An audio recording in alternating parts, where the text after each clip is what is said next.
വിശുദ്ധ യോഹന്നാൻ എഴുതിയ സുവിശേഷം അധ്യായം 7 വാക്യങ്ങൾ 37 മുതൽ 39 വരെയും 8-ാം അധ്യായത്തിലെ 12 മുതൽ 20 വരെയും. ജീവജലത്തിന്റെ അരുവികൾ.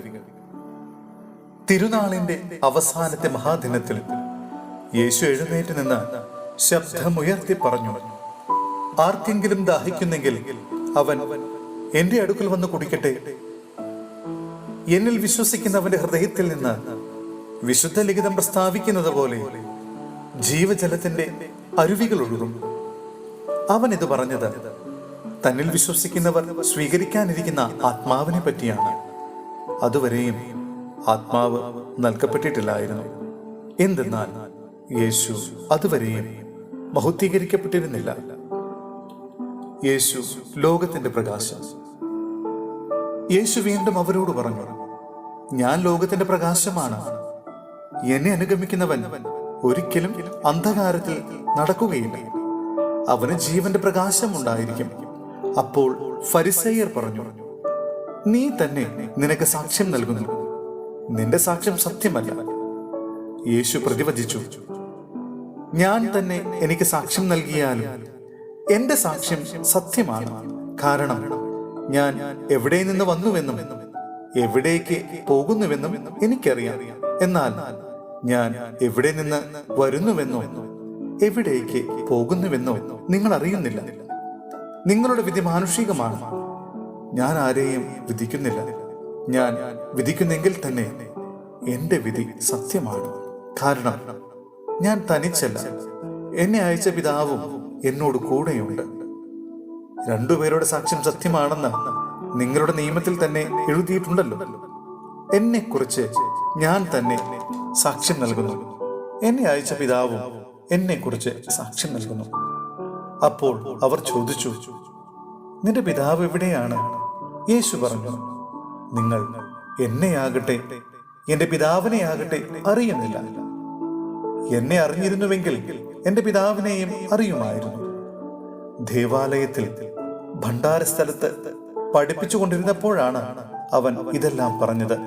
എന്നാൽ ആരും അവനെ പിടിച്ചില്ല, കാരണം അവന്റെ സമയം ഇനിയും വന്നു ചേർന്നിട്ടില്ലായിരുന്നു.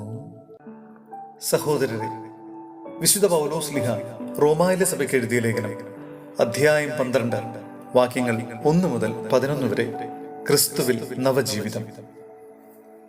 ആകയാൽ സഹോദരരെ, ദൈവത്തിന്റെ കാരുണ്യം അനുസ്മരിച്ചുകൊണ്ട് ഞാൻ നിങ്ങളോട് അപേക്ഷിക്കുന്നു, നിങ്ങളുടെ ശരീരങ്ങളെ വിശുദ്ധവും ദൈവത്തിന് പ്രീതികരവുമായ സജീവ ബലിയായി സമർപ്പിക്കുവിൻ.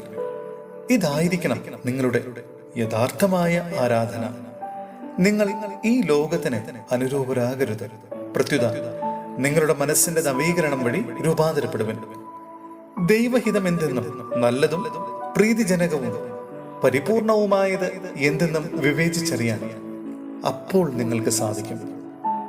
എനിക്ക് ലഭിച്ചിരിക്കുന്ന കൃപയാൽ പ്രേരിതനായി നിങ്ങളോട് ഞാൻ പറയുന്നു, ഉള്ളതിലധികം മേന്മ ആരും ഭാവിക്കരുത്. മറിച്ച് ദൈവം ഓരോരുത്തർക്കും നൽകിയിരിക്കുന്ന വിശ്വാസത്തിന്റെ അളവനുസരിച്ച് വിവേകപൂർവം ചിന്തിക്കുമേ. നമുക്ക് ഒരു ശരീരത്തിൽ അനേകം അവയവങ്ങൾ ഉണ്ടല്ലോ. എല്ലാ അവയവങ്ങൾക്കും ഒരേ ധർമ്മമല്ല. അതുപോലെ നാം പലരാണെങ്കിലും ക്രിസ്തുവിൽ ഏക ശരീരമാണ്.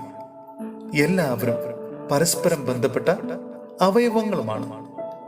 നമുക്ക് ലഭിച്ചിരിക്കുന്ന കൃപയനുസരിച്ച് നമുക്കുള്ള ദാനങ്ങളും വ്യത്യസ്തങ്ങളാണ്. പ്രവചനവരം വിശ്വാസത്തിന് ചേർന്ന വിധം പ്രവചിക്കുന്നതിലും, ശുശ്രൂഷാവരം ശുശ്രൂഷാ നിർവഹണത്തിലും, അധ്യാപനവരം അധ്യാപനത്തിലും, ഉപദേശപരം ഉപദേശത്തിലും നമുക്ക് ഉപയോഗിക്കാം. ദാനം ചെയ്യുന്നവൻ ഔദാര്യത്തോടെയും, നേതൃത്വം നൽകുന്നവൻ തീക്ഷ്ണതയോടെയും, കരുണ കാണിക്കുന്നവൻ പ്രസന്നതയോടെയും പ്രവർത്തിക്കട്ടെ. നിങ്ങളുടെ സ്നേഹം നിഷ്കളങ്കമായിരിക്കട്ടെ. തിന്മയെ ദ്വേഷിക്കുവിൻ, നന്മയെ മുറുകെ പിടിക്കുവിൻ. നിങ്ങൾ അന്യോന്യം സഹോദരതുല്യം സ്നേഹിക്കുവിൻ. പരസ്പരം ബഹുമാനിക്കുന്നതിൽ ഓരോരുത്തരും മുന്നിട്ട് നിൽക്കുവിൻ. തീക്ഷ്ണതയിൽ മാന്യം കൂടാതെ ആത്മാവിൽ ജ്വലിക്കുന്നവരായി കർത്താവിനെ ശുശ്രൂഷിക്കുവിൻ.